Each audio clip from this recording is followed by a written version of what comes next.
الله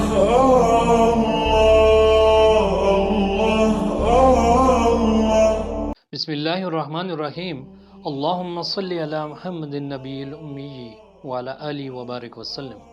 میں ہوں عادل امتیاز، اور اس رمضان المبارک میں بہت سارے بھائیوں نے رمضان المبارک کے بارے میں بہت سے سوالات کیے، جن میں کافی تعداد اعتکاف کے مسائل کے بارے میں تھی۔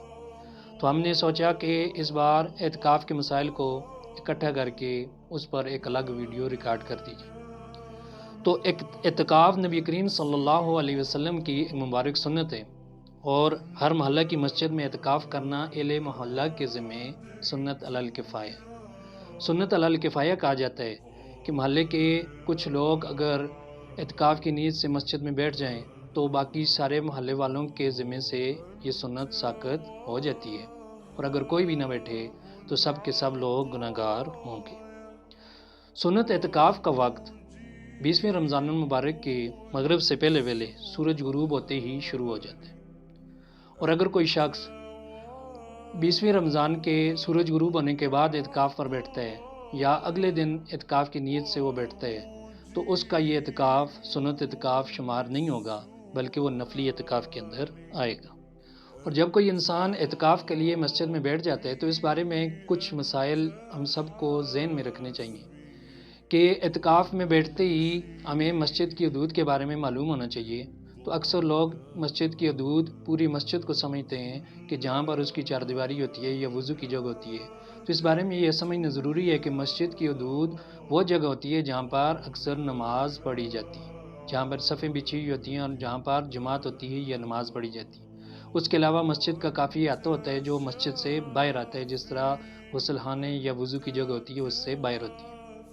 تو اعتکاف کے دوران اگر وضو کرنا پڑے تو وضو کرتے ہی فوراً واپس اپنی جگہ پر چلے جانا چاہیے۔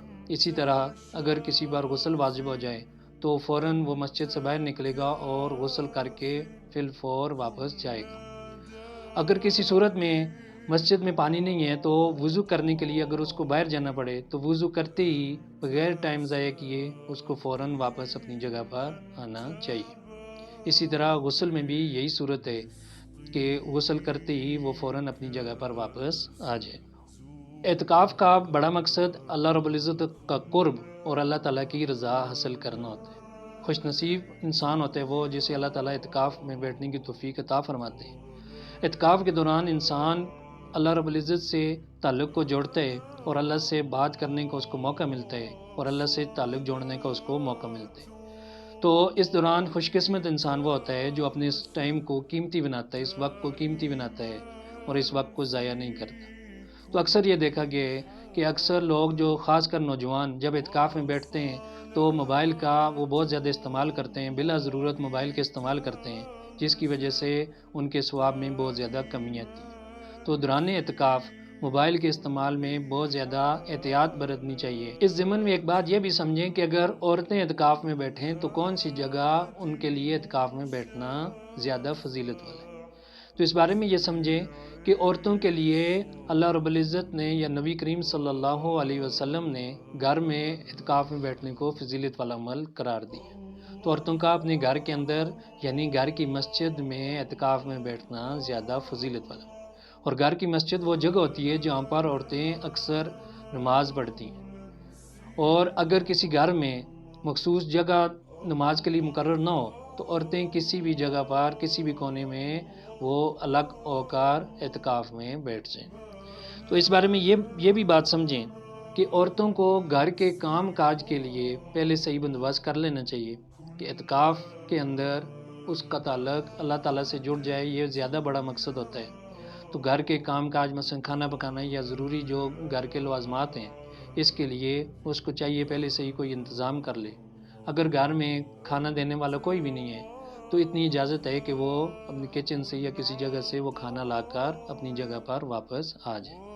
اسی طرح عورت کے لیے یہ بھی ضروری ہے کہ جب وہ وضو یا غسل کرنے کے لیے جائے تو اپنی جگہ سے جائے اور فوراً واپس اپنی جگہ پر واپس آ جائے۔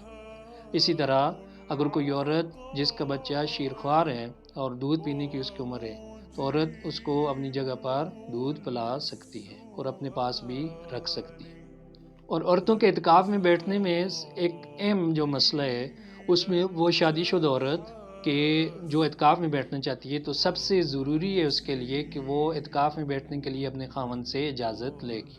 اگر خاوند اس کو اجازت دے دے تو وہ پھر اپنے گھر کی مسجد میں گھر کے کسی کونے میں اعتکاف پر بیٹھتے، اگر اجازت نہیں ملتی پھر اس کو اعتکاف میں نہیں بیٹھنا چاہیے۔ اب آخر میں ان چیزوں کو ملاحظہ فرمائیں کہ جن کی وجہ سے اعتکاف ٹوٹ جاتے ہیں۔ ان میں سب سے پہلے یہ کہ کسی بھی طبی یا شرعی عذر کے بغیر مسجد سے باہر نکل جانا۔ جب وہ کسی طبی یا شرعی عذر کے بغیر مسجد سے باہر نکلے گا تو اس کا اعتکاف ٹوٹ جائے گا۔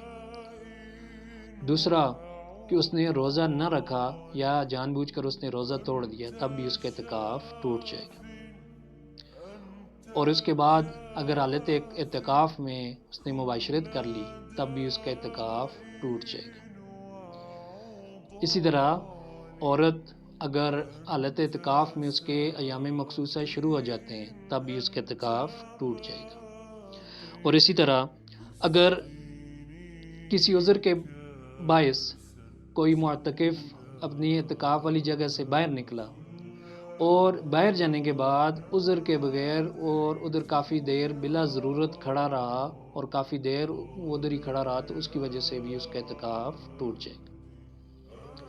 اور اگر ایسی صورت پیش آئی کہ اس کو مسجد سے پکڑ کر باہر نکال دیا گیا یا کسی فورس نے یا کسی پولیس نے اس کو گرفتار کر لیا یا مسجد سے اس کو قیدی بنا کر لے جایا گیا، باہر نکال دیا گیا، تب بھی اس کا اعتکاف ٹوٹ جائے گا۔